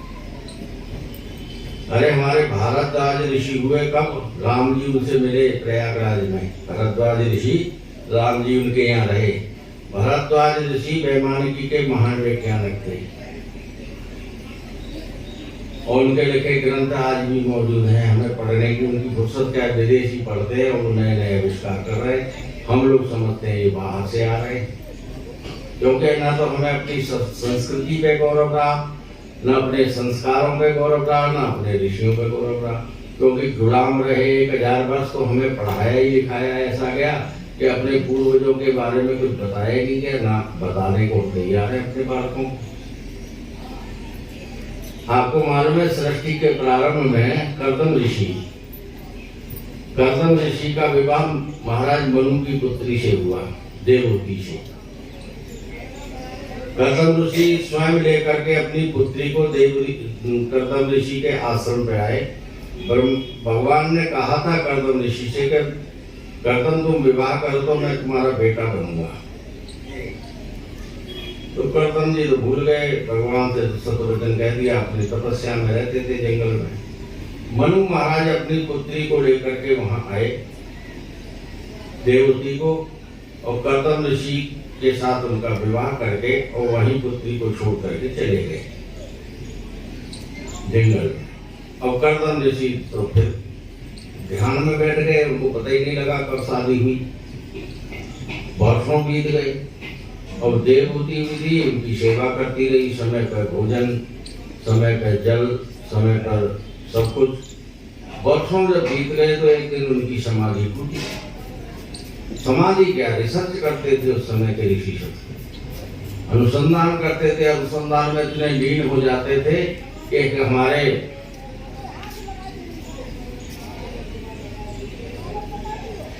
ब्राह्मण देवता हुए काशी के, उनका विवाह हो गया। उस समय वो प्रस्थान त्रयी पर भाष्य लिख रहे थे और विवाह हो गया और उनको पता ही नहीं लगा। वो भाष्य लिखने में इतने लीन हुए कि उनकी पत्नी भी ऐसी थी कि उनको समय पर भोजन रख जाती थी, शाम को अंधेरा हो जाए लिखते थे तो वो दिया जला के रख जाती थी। 30 वर्ष गुजर गए महाराज। 30 वर्ष के बाद एक दिन उसके साड़ी के पल्लू से उनका दिया बुझ गया, पता नहीं संयोग से, तो अंधेरा हो गया तो उनका लिखना रुक गया। तो उन्होंने कहा, देवी आप कौन हो? बोले, जी मेरे को आपकी धर्मपत्नी कहते हैं। अच्छा, आप हमारी धर्मपत्नी हो? बोले, आज से 32 वर्ष पहले हमारा आपका विवाह हुआ था। अच्छा, 30 वर्ष पहले विवाह हुआ था? हाँ, तब से मैं आपकी सेवा में हूँ। अरे देवी, बड़ी भूल हो गई, अब क्या करें? बोले, अब तो कुछ नहीं कर सकते, आपकी भी जवानी निकल गई, हमारी भी निकल गई। बोले, अब ये जो ग्रंथ मैंने लिखा है इसी को आप अपना पुत्र मान लो। उसका नाम उन्होंने अपनी पत्नी के नाम पर रख दिया, भावती जी का, जो आज भी विद्वानों में बहुत लोकप्रिय है। ऐसे ऐसे कर्मयोगी लोग हुए हमारे। तो कर्दम ऋषि को विवाह किया और चले गए। अब कर्दम ऋषि बहुत दिन की तपस्या के बाद एक दिन उठे तो देखा पत्नी भी, कहा, देवी, बोले, मैं मनु पुत्री हूँ महाराज, मेरे पिता आपसे आपका विवाह करके गए, तो आप चाहती क्या हो? अरे महाराज, चाहते क्या, हम सदग्रस्त बने हैं तो कोई संतान हो, और क्या है, शादी की है तो कोई संतान हो, प्रभु का कार्य हो। तो देवी ने कहा, ना कर्दम ऋषि बोले, ना तो हम अभी इस हालत में ना, तो आप बिंदु सरोवर में स्नान करो। बिंदु सरोवर में स्नान किया, आज भी लाखों लोग जाते बिंदु सरोवर स्नान करने। तो वो बिंदु सरोवर में स्नान किया तो वो बिंदु सरोवर ही ब्यूटी पार्लर बन गया। आज की भाषा में एकदम दिव्य श्रृंगार से सुसज्जित होकर जो देवी बाहर निकली। कर्दम ऋषि जी ने उसमें स्नान किया तो वो भी हृष्ट पुष्ट हो गए। ये हमारा विज्ञान था। अब कर्दम ऋषि ने कहा, देवी ये कुटिया है छोटी सी, यहाँ कैसे हम गृहस्थ जीवन का पालन करेंगे? तो कर्दम ऋषि ने एक विमान तैयार किया। वो विमान तैयार किया जिसका नाम दिया उन्होंने कामक विमान। वो विमान में बगीचा था, स्विमिंग पूल था, किचन था, अतिथिशाला थी, बच्चों के लिए पढ़ने की जगह, रहने की जगह। इतना बड़ा विमान उन्होंने बनाया, अभी तक ये कोई नहीं बना पाया इतना बड़ा विमान। और वो विमान क्या था, मन की इच्छा से चलता था। कि भाई कैलाश पे चलो तो वहां पहुंच गया, उतर गया, वहां चलो तो वहां पहुंच गया। उस विमान में रहते हुए कर्दम ऋषि की 9 संतानें हुई, 9 पुत्रियां हुई, बेटियां हुई। फिर कर्दम ऋषि वो विमान से बाहर आए, बोले, भाई ये तो 9 बेटी हो गई, अब तो हम जा रहे हैं भजन करने। तो उन्होंने कहा, महाराज इन बेटियों का विवाह कौन करेगा? बाप तो बने हो, इनका विवाह शादी कौन करेगा? देवती ने कहा। तो 9 ऋषियों से उनका विवाह किया। वशिष्ठ जी की पत्नी और ये जितनी भी महान स्त्रियों की आप चर्चा सुनते हो वो सब उन्हीं कर्दम ऋषि की पुत्रियां थी। फिर उनके कर्दम ऋषि को याद आया कि ठाकुर जी ने कहा था कि मैं तुम्हारा बेटा बनूंगा। तो फिर 10वीं संतान के रूप में कपिल भगवान का प्राकट्य हुआ। कपिल भगवान उनके घर में जन्म लिया, जिन्होंने योग का जो तो सबसे पहले योग की व्याख्या जो है कपिल भगवान ने हम लोगों को दी, अपनी माता को उपदेश दिया। आज भी कपिल भगवान गंगा सागर हम लोग जाते हैं तो वहाँ कपिल भगवान ही तो विराजमान है। तो विमान की हमारे यहाँ विज्ञान कब से है? सृष्टि के प्रारंभ से ऐसा विमान। राम जी आए थे लंका से विमान से अयोध्या, गए थे पैदल, आए थे विमान से। वो विमान कैसा था? पुष्पक विमान। उसमें राम जी, लक्ष्मण जी, सीता जी, सुग्रीव जी, जितने उनके थे अनुयायी और जितने सैनिक थे माना, सब उसी एक विमान में आए।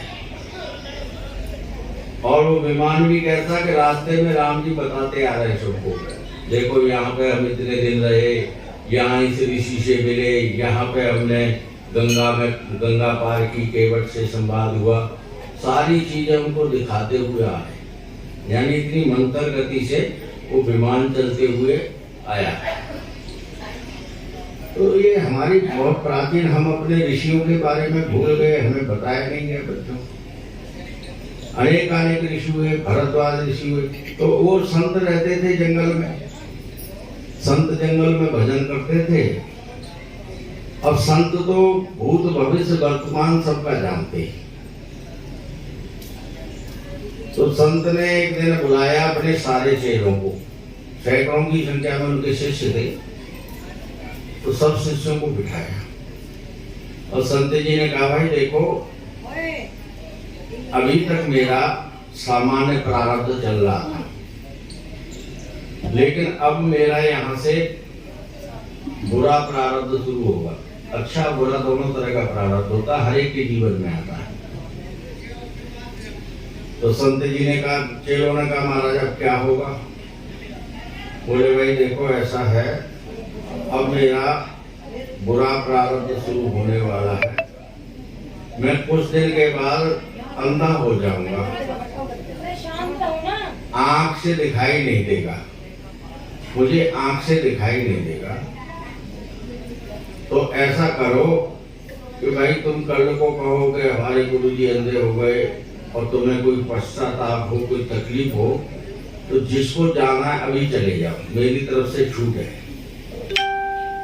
कल को मत कहना कि भाई मेरे को धोखा देके जाओ, क्योंकि मुझे तो कुछ शिष्यों ने आपस में विचार किया तो 40-50 बोले यार निकल ही लो। अब गुरुजी जो है दिखाई नहीं देगा तो पता नहीं क्या क्या करवाएंगे, कैसे करवाएंगे, क्या झंझट होगी, पता नहीं इतनी मौज मस्ती आश्रम में इतना चलेगा भी कि नहीं चलेगा। तो 40-50 तो निकल लिए, मत्था टेक के गुरुजी रह गए 40-50। चलती रही सेवा, चलती रही। एक दिन फिर जो बच्चे थे उनको गुरुजी ने बुलाया, बोले अब मेरा तीव्र प्रारब्ध शुरू होने वाला है भाई। अब क्या होगा गुरु महाराज? बोले अब मेरा ये होगा कि मेरे शरीर में कोड़ फूटने लगेगा।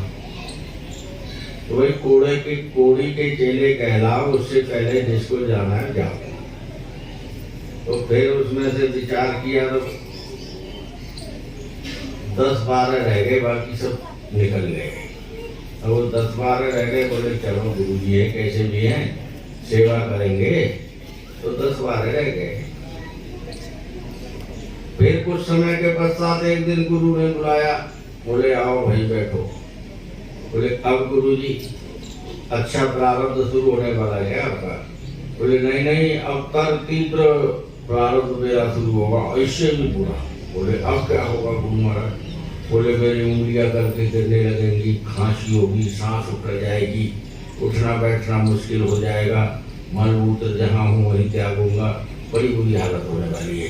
अब जिसको जाना जाओ। तो सारे चेला बोले भाई ये तो बड़ा मामला गड़बड़ है। तो रात में 12 में से 11 खिसक गए, एक रह गया। ध्यान देना, एक रह गया। उसने कहा चाहे जो हो हम गुरुजी को छोड़ के नहीं जाएंगे। वो सेवा करता है गुरुदेव, गुरुजी उसको गाली देते हैं, डंडा भी मारते हैं, भाग गया, कैसे ध्यान क्यों टिका हुआ, चल यहाँ से, ये है वो है तू, और लेकिन वो नहीं जाता।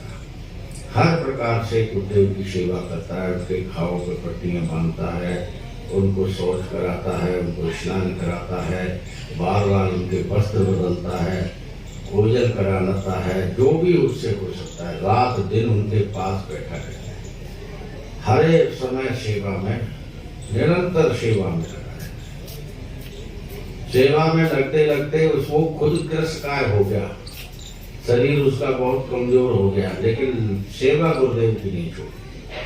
बोले गुरुदेव चाहे मर जाए, लेकिन मरेंगे तो भले ही छूटेगा, तो सेवा ना छूटेगी।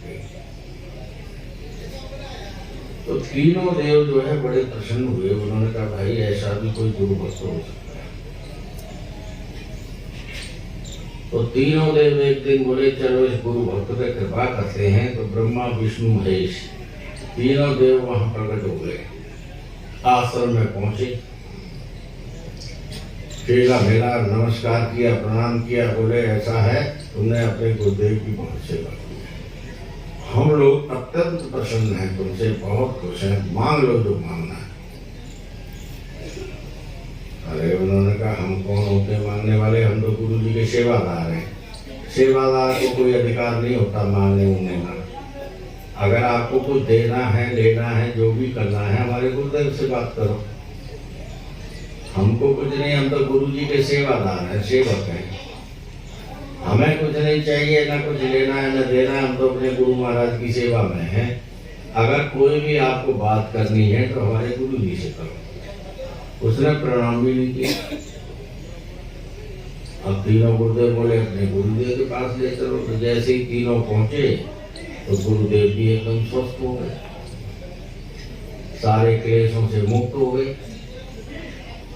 तो गुरुदेव ने खड़े होते ही सबसे पहले कहा अरे मूर्ख खड़ा है, नमस्कार कर, प्रणाम कर, साष्टांग दंडवत कर, पता है तेरे को कौन है? तीनों जो है हमारे इष्ट हैं, ब्रह्मा विष्णु महेश। तब उस शिष्य ने तीनों को प्रणाम किया। आनंद हो गया। फिर वो सब लौटने लगे। हाँ, तो दुनिया संसार है। तो कहते तब ये श्लोक गाया गया, गुरु ब्रह्मा गुरु विष्णु गुरु गोविंदो घड़े काके लागो पाए, बलिहारी युग आपने जिनको दियो मिलाए। तो गुरु की कृपा से गोविंद की प्राप्ति होती है। गोविंद की कृपा से गुरु मिलेंगे ऐसा संभव नहीं है। गोविंद की कृपा से, गुरु की कृपा से गोविंद की प्राप्ति संभव है। तो गुरु जो है वो इसलिए गुरु ब्रह्मा गुरु विष्णु गुरुदेव महेश्वरा, इसका भी यही तात्पर्य है। गुरु ही ब्रह्मा है, गुरु ही विष्णु है, गुरु ही देवों के देव महेश्वर है। क्योंकि सृष्टि में 3 काम है। सृष्टि की रचना करना ब्रह्मा जी करते हैं, शिष्य का निर्माण गुरु करता है। माता पिता के लिए जैसे संतान है, तो हमारी संस्कृति में बेटा बेटी ये नहीं कहा गया है। ये तो बहुत बाद में शब्द आ गए, ये दूसरी भाषाओं से हमने ले लिए। अब तो बेटा बेटी भी नहीं, डॉक्टर पता नहीं क्या करने लगे लोग। माता को भी कोई माँ नहीं कहता, मॉम हो गई है, अब मॉम हो गई है, डैड हो गए हैं, डैड हो गए हैं। अब आगे पता नहीं क्या होंगे, खाली एम ही न रह जाए, डी न रह जाए, दोनों को मिला के कह देंगे ये कौन है? बोले MD है। ज्यादा बोलना ना पड़े। बोले घर के MD तो हैं, MD भी और DM भी।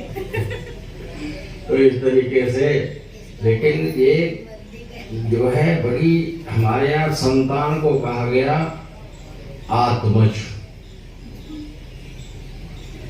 पुत्र के लिए आत्मज शब्द, पुत्री के लिए आत्मजा। माता पिता के आत्मा पुत्र पुत्री के रूप में प्रकट होती है, उसको आत्मज या आत्मजा कहा जाता है।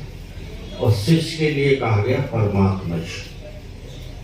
चेला के लिए प्रयोग किया गया शब्द परमात्मज। जो गुरु के हृदय में विराजमान परमात्मा ईश्वर है, उसका ही स्वरूप शिष्य के रूप में विद्यमान होता है।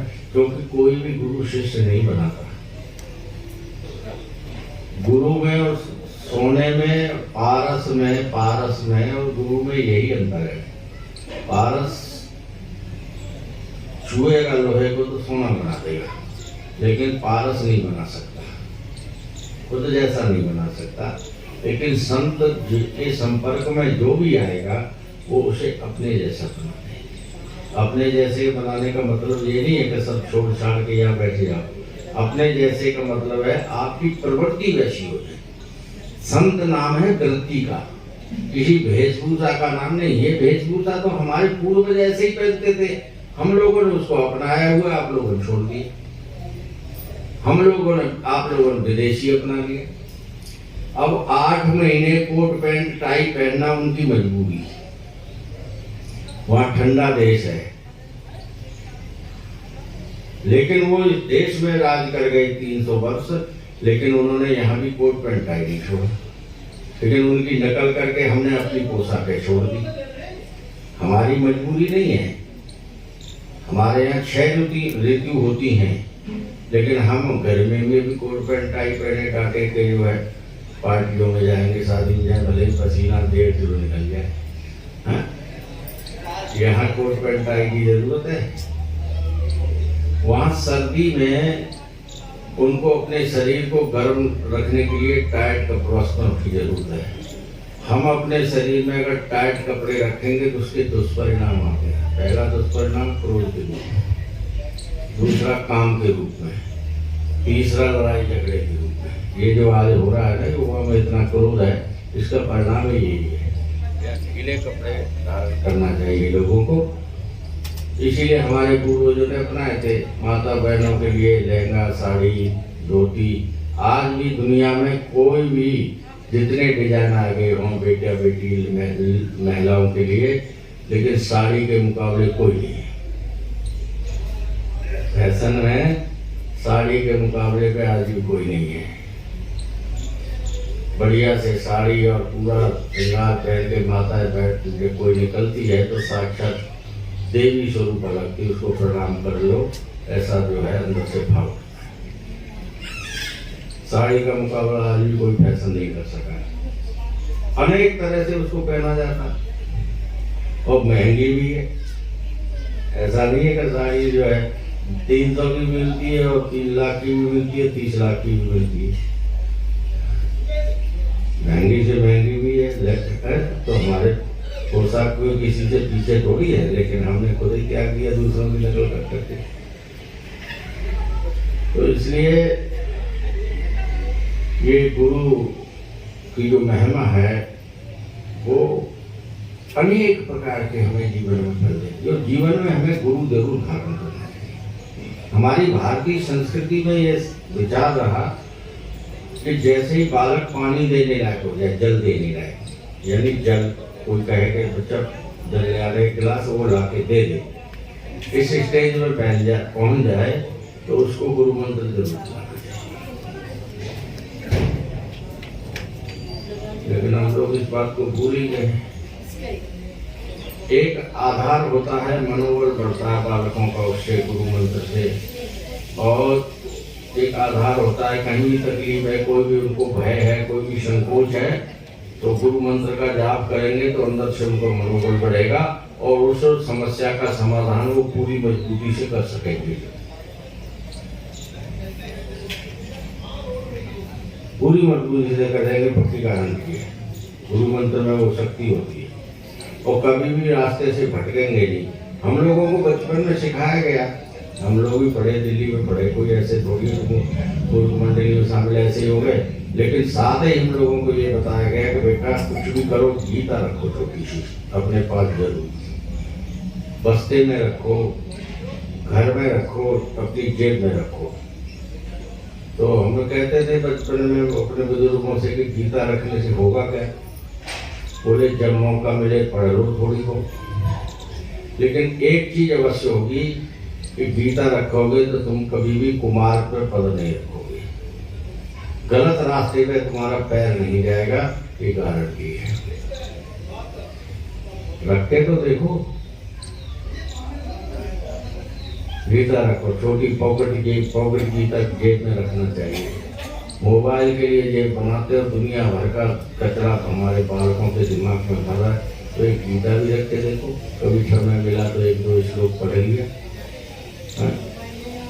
तो रखो, मोबाइल में आदि बुक ना पढ़े कोई, पूरी गीता को रखो, रख के देखो। अगर आपको फायदा हो तो फिर अगली बार कहना बाबा जी आप ठीक बता गए थे, हमें तो फायदा हुआ भाई। हम तो पूरा जीवन रखे अपने साथ आदमी रखे। तो ये ब्रज के और इस क्षेत्र के लोगों का एक दृढ़ विश्वास था, हमारे पूर्वजों का विश्वास था। इसीलिए हमारे सैनिक आज भी गीता रखते हैं, अपनी जेब में गीता रखते हैं और वीर गति को प्राप्त हो जाते हैं। भले हमारे अदालतों में गीता रखी जाती है, भले ही लोग जो इतने निकम्मे हो गए कि मारू गीता पर कसम खा के झूठ बोलते हैं, लेकिन एक आधार तो है। तो इसलिए हम लोगों को इन चीजों को पालन करने की आवश्यकता है। इसी प्रकार से जीवन में हमें 4 चीजें मैंने आपको बताई पहले। तो उल्टे घड़े को सीधा कैसे करना है, जीवन में उल्टा घड़ा है तो उसे सीधे करने का सबसे सरल उपाय है सत्संग। देखिए सत्संग में और कुसंग में फर्क क्या है, एक छोटे से एग्जाम्पल से हम बता देते हैं। एक व्यक्ति दूध की दुकान पर बैठा है, दूध की दुकान पर बैठा है, लेकिन दूध का ही कुल्हड़ उसने पकड़ा रखा है, लेकिन उसमें दारू डाल के पिया है। लेकिन देखने वाले क्या कह रहे हैं, भाई ये दारू छोड़ के दूध पीने लगा, अच्छा आदमी मिल गया। देखने वाले क्या कह रहे हैं। और एक व्यक्ति दारू की दुकान पर बैठ के दूध पी रहा है, कहेंगे ले पियक्कड़ों की लिस्ट में एक और नाम शामिल हो गया। समझ में, अच्छी जगह पर आप बैठेंगे तो सने सने आपके अंदर गुण भी अच्छे आएंगे, अच्छा संग करेंगे, अच्छी आदतें आएंगी। गलत संग है, दोस्ती के नाम पे हो, मित्रता के नाम पे हो, अगर कोई आपको गलत रास्ता बता रहा है तो उसे जीवन में भलाई वही है कि उस ऐसी दोस्ती को तुरंत तोड़ दो, अलग हो जाओ उससे। जो हमें सही रास्ते पर नहीं ले जाता मार्ग, उस मार्ग को छोड़ देना चाहिए, नहीं तो अंत में पछताना पड़ता है। और कुछ भी हम करें, दुनिया से आप छुपा सकते हो। हमारे यहाँ तो कहा गया कि भगवान से कोई चीज नहीं छुपती, वो हमारे अंग संग है हमेशा। लेकिन एक बार को मान लें आप उससे भी छुपा लो, तो अपने आप से कैसे छुपाओगे? कोई भी गलत आदत, कोई भी गलत काम अपने आप से स्वयं से कैसे छुपाओगे? तो जब अपना हिसाब करने हम बैठते हैं, जब हमें कहीं अपने को सत्यापित करना होता है, तो बाहर से चेहरे पे हंसी होती है, लेकिन अंदर हम रो रहे होते हैं। बाहर से चेहरे पे हंसी होती है, लेकिन अंदर से हम रो रहे होते हैं। किसी को टंगड़ी मार करके जीत जाना बहुत आसान है, लेकिन वो पुरस्कार लेना उतना ही कठिन है।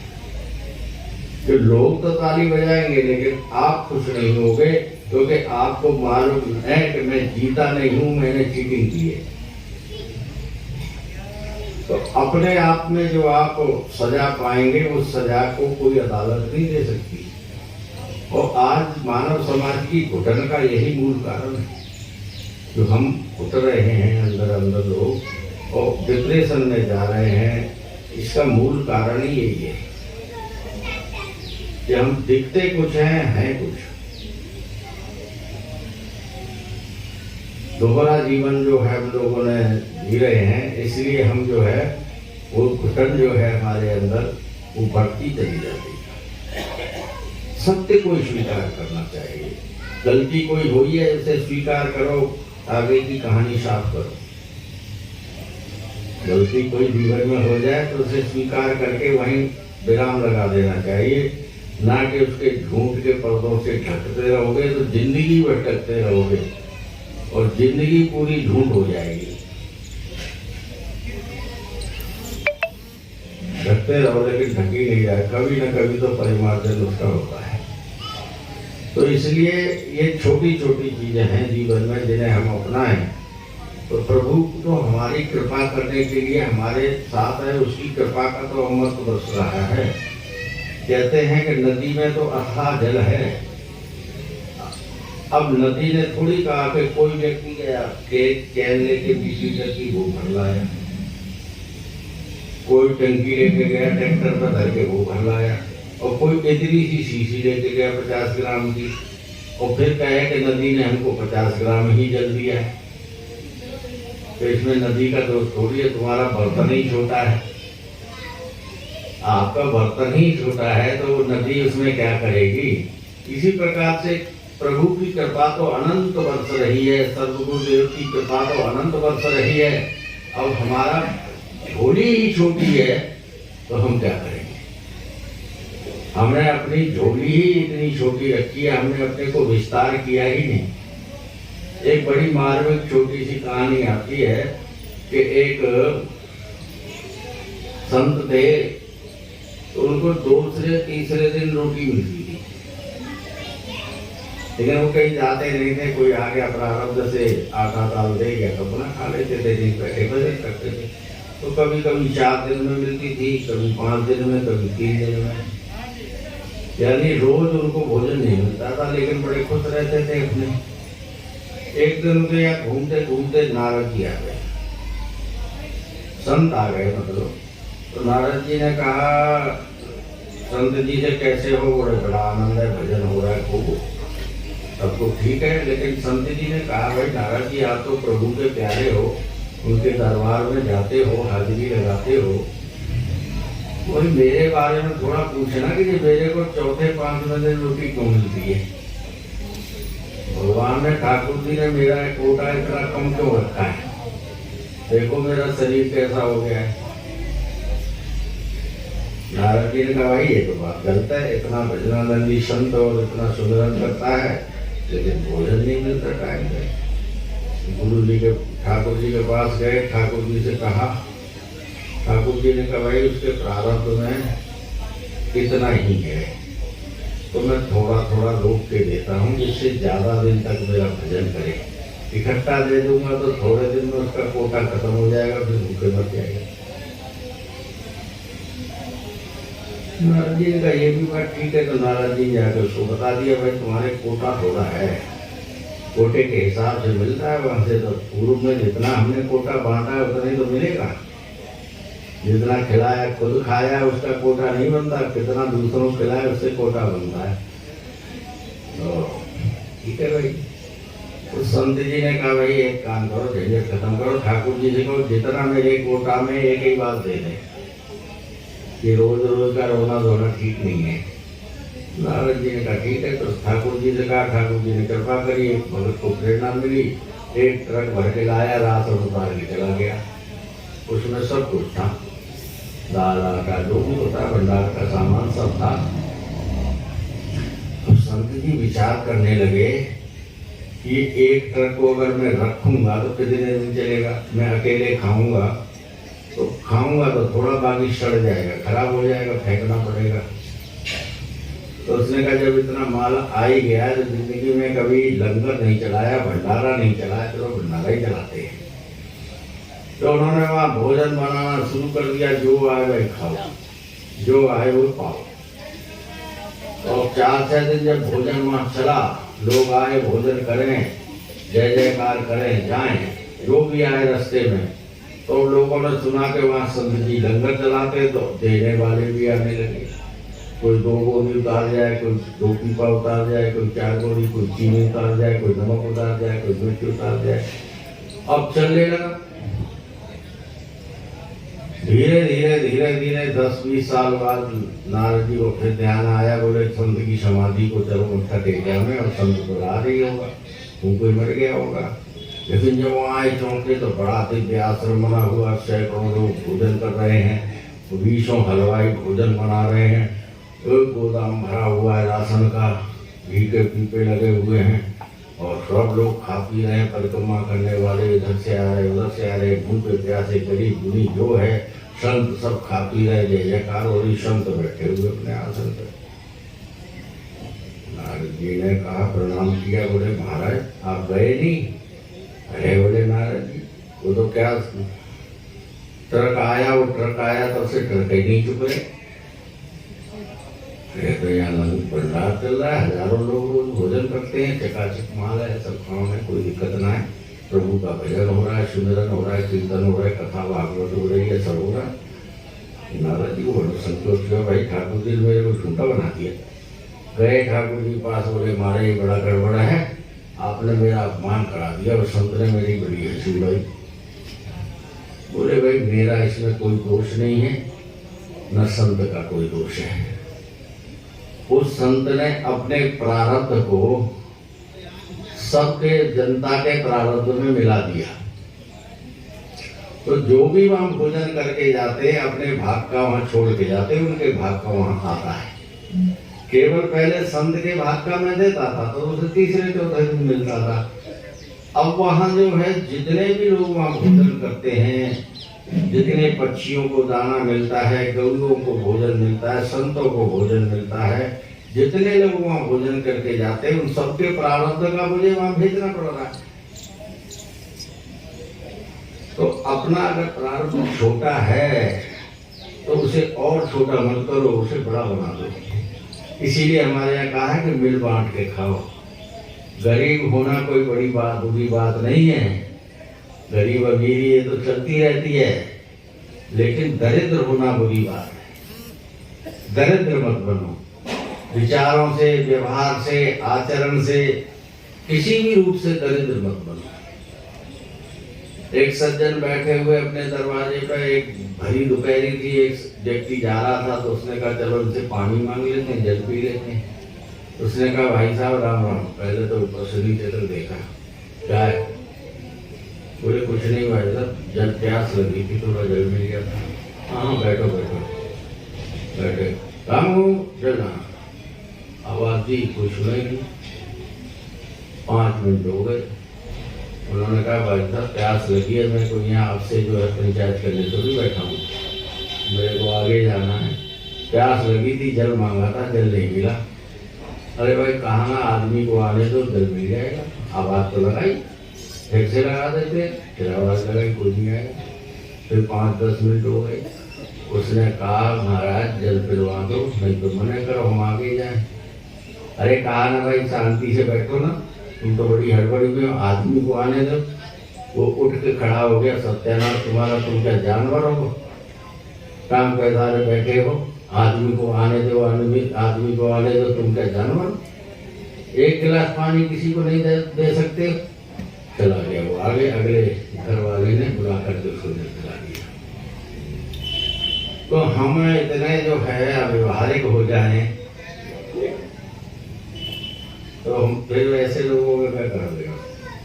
इतने अव्यवहारिक हो जाएं, इतने हमारे अंदर किसी के साथ कैसे बात करनी है, किसी को कैसे, कोई प्यासा है कि भूखा है, उसकी संवेदना से हमको कुछ लेना देना नहीं।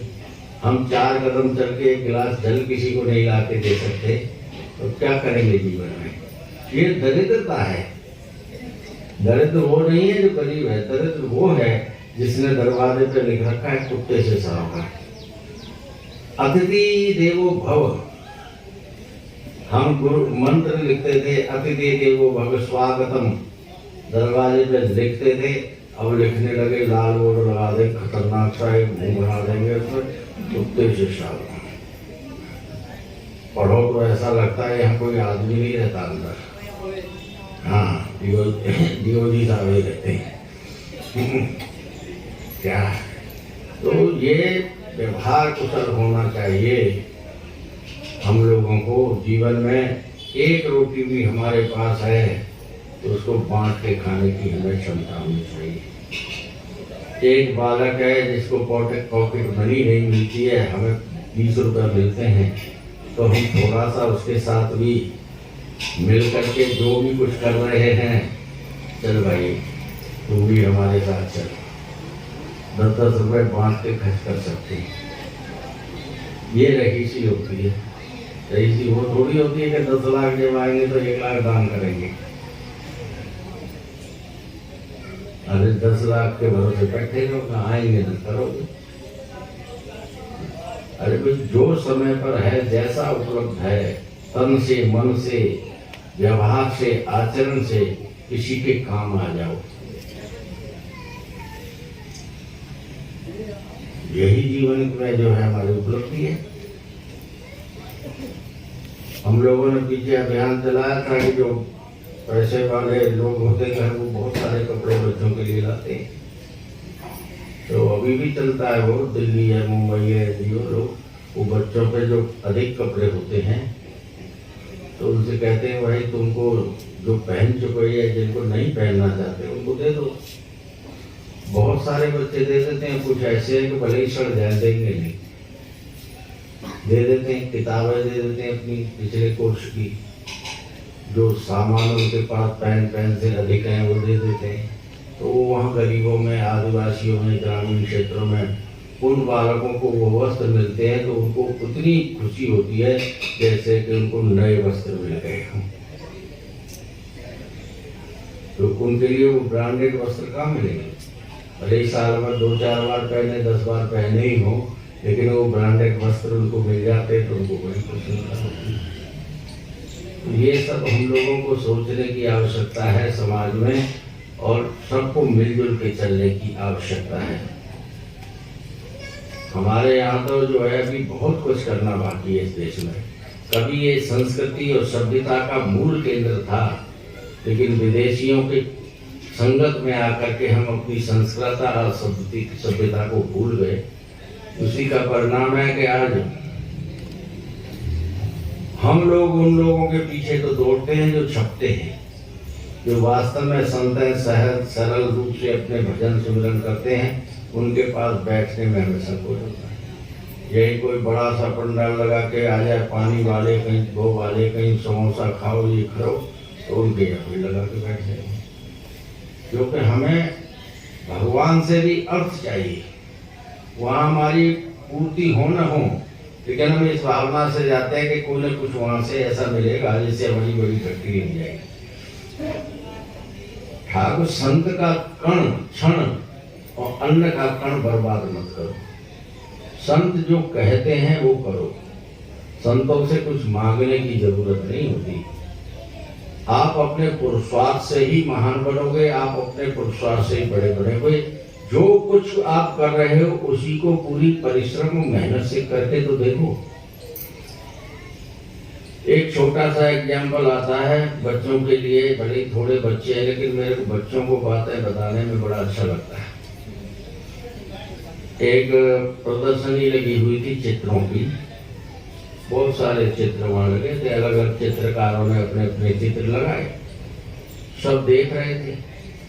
एक बच्चों की टोली गई थी, वो भी चित्रों को देख रही थी। तो एक चित्र उसमें ऐसा था जिसका चेहरा केशों से ढका हुआ है और वो उड़ने की स्थिति में है, पैरों में पंख लगे हैं। बालकों की समझ में नहीं आया कि ये क्या मामला है। वो जो बनाने वाले अंकल थे उनसे पूछा, बोले ये क्या है, ये क्या आपने बनाया है? चेहरा दिखाई नहीं देता, उड़ने की स्थिति में हाथ हैं, पैरों में पंख लगे हैं और पीछे केश हैं पूरे लंबे और आगे आधे केशों से चेहरा ढका हुआ है। तो उन्होंने कहा है क्या मामला ये? तो उन्होंने कहा नहीं समझे? बोले नहीं। बोले ये समय का चित्र है। समय को तुम आगे से ही पकड़ सकते हो, केस आगे हैं। एक बार तुम्हारे हाथ से निकल गया तो पीछे से नहीं पकड़ सकते क्योंकि उसके पंख लगे हुए हैं, बिगड़ जाता है। बीता हुआ समय कभी हमारे हाथ में नहीं आता। इसलिए समय का सही सदुपयोग करना और सही समय पर सही चीजों को पकड़ना, यही कामयाबी की निशानी है और कुछ नहीं है। बाद में कहते रहो अरे वो लड़का जो था सीओ बन गया। वो हमारे साथ ही पढ़ता तो था, लेकिन उसने परिश्रम किया, 10वीं में 3 बार फेल हो गए। अब सोचने से क्या होता है कि हमने मेहनत की होती तो हम भी कहीं उसके समकक्ष होते। समय निकलने के बाद पछताने से या सोचने से कुछ नहीं होता। इसलिए जितनी आपके पास योग्यता है, जितना आपका पहुंच है, जितने आपके संसाधन हैं, उनका सही समय पर सही उपयोग करेंगे तो जीवन में निश्चित सफलता मिलेगी। और प्रभु के नाम का आश्रय जरूर लें। किसी भी अवस्था में है 2-5 मिनट भगवान का नाम जरूर लें। कुछ ना है तो मंगल शनि हनुमान चालीसा का पाठ कर लो। जब माता पिता भगवान के मंदिर में सेवा पूजा कर रहे हैं तो आप भी प्रणाम करके 2 बार 5 बार भगवान का नाम ले लो। और जल्दी उठना और जल्दी सोने की आदत डालो। सुबह के समय में जितना अध्ययन करोगे वो 3 बार पढ़ लोगे, आपको याद हो जाएगा। और इतने समय चाहे 10 बार पढ़ो, जल्दी याद नहीं होता, दिमाग में नहीं बैठता। और पढ़ने का भी एक अध्ययन का तरीका है। ज़्यादातर हमको कुर्सी टेबल पर बैठ करके इस समानांतर पे हमारी आंखों के सामने बुक रहेगी तो ज़्यादा। रीढ़ की हड्डी अगर जितनी आपकी सीधी रहेगी उतना ही जल्दी आपको याद होंगी चीजें। भजन में भी मन लगेगा। भजन के लिए भी यही शर्त है, रीढ़ की हड्डी सीधी होकर भजन करोगे लगेगा। लेकिन ये अभ्यास बचपन से करना पड़ता है। बचपन में तो रीढ़ की हड्डी सीधी आने से, अगर बचपन से अभ्यास है तो हम अभी भी बैठ जाते हैं। अब अभ्यास करेंगे तो कैसे बैठ जाएगी, है? तो इसलिए अध्ययन बैठ करके रीढ़ की हड्डी सीधी रख करके करेंगे तो निश्चित ही वो आपको जल्दी याद होगा। कोई भी कोर्स है उसको 1 बार पढ़ो, 1 बार कॉपी में प्रश्न उत्तर के रूप में लिखो और 2 बार उसको बाद में अध्ययन कर लो तो पेपर के समय रट्टा मारने की जरूरत नहीं पड़ेगी। जो भी प्रश्न आपके सामने आएगा उसका उत्तर आपको झट से याद आ जाएगा। 24 घंटे पढ़ने की अभी आवश्यकता नहीं है। खेल के समय खेलो। स्कूल के अलावा 2-2.5 घंटे अपने घर में सही समय से अध्ययन करो, टाइम टेबल बना के साल भर पढ़ो। ये नहीं कि जब परीक्षा आने वाली तो माँ बाप का सोना हराम, रात भर चाय बना देते रहो। ये कोई पढ़ाई नहीं। साल भर अध्ययन करोगे तो उस समय रात भर अध्ययन करने की आवश्यकता नहीं पड़ेगी। वैज्ञानिक तरीका है और हमारे पूर्वज वैसे ही पढ़ते थे, इसलिए वो उनको टेंशन नहीं रहता। और बच्चों की भीड़ परीक्षा के समय भगवान के मंदिर में ज़्यादा लग जाती है। बाद में पता नहीं खुल जाए क्या करें। तो ये सब चीज़ें आप लोगों को ध्यान रखनी है। इन्हीं शब्दों के साथ आज का सत्संग यहीं विराम लेता है। 2 मिनट भगवान का कीर्तन कर लो और कल जो है 10 बजे से 12 बजे तक यहाँ जो हमारी परंपरा है उसके अनुसार संत परंपराओं के बारे में आप लोगों को बताएंगे और गोला साहब जी का पूजन करेंगे। फिर शाम को समय मिलेगा तो सत्संग करेंगे। फिर तो 10 से 12 बजे तक कल गोला साहब की पूजा होगी, भंडारा होगा। आप सब लोग पधारें और इन्हीं शब्दों के साथ 2 मिनट भगवान नाम का कीर्तन। श्री चंद्र हरे, श्री चंद्र हरे, श्री चंद्र हरे, श्री चंद्र हरे।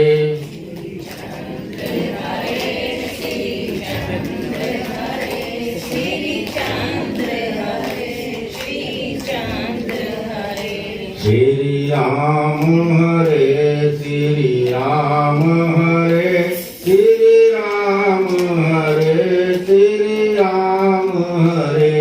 श्री राम हरे, श्री राम हरे, श्री राम हरे, श्री राम हरे।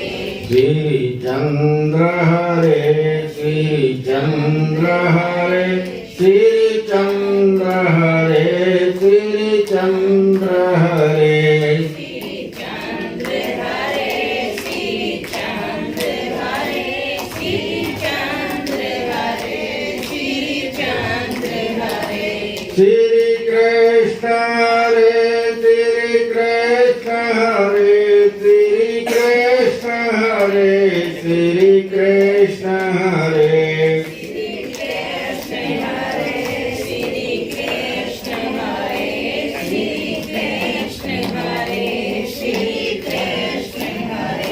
श्री कृष्ण हरे श्री कृष्ण हरे श्री कृष्ण हरे श्री कृष्ण हरे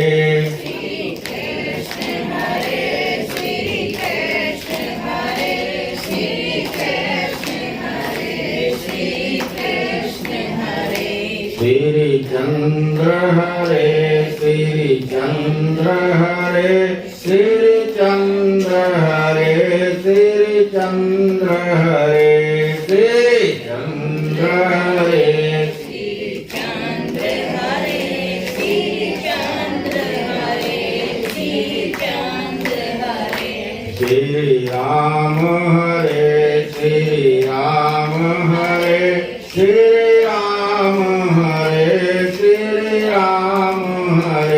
श्री चंद्र हरे श्री चंद्र हरे श्री चंद्र हरे श्री चंद्र हरे श्री चंद्र हरे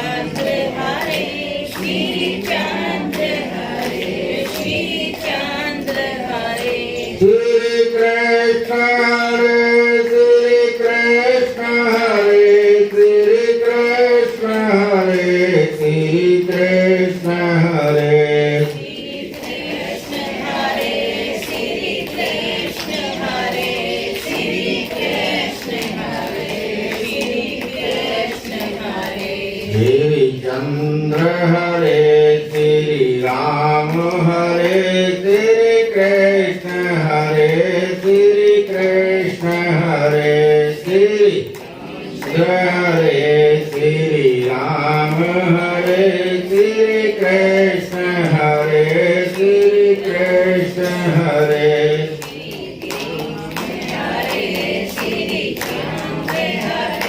श्री कृष्ण हरे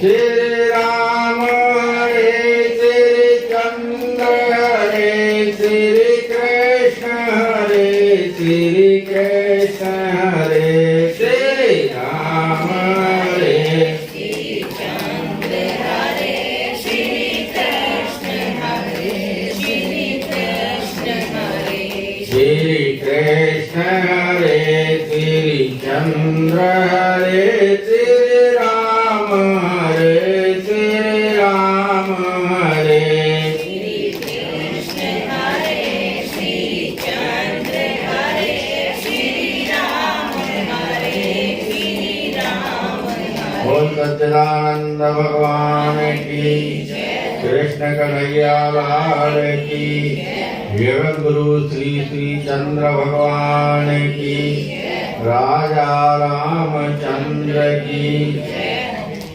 जय जय श्री राधे श्याम। सर्वे भवन्तु सुखिनः सर्वे सन्तु निरामयाः सर्वे भद्राणि पश्यन्तु मा कश्चित् दुःखभाग् भवेत्। ओम शांति शांति शांति हो। आप सबके जीवन में आनंद हो, कल्याण हो, प्रभु परमात्मा कृपा बना करके रखे। इन्हीं शुभ वचनों के साथ आज के सत्संग को विराम। कुछ क्षण बाद आप आरती के दर्शन करें।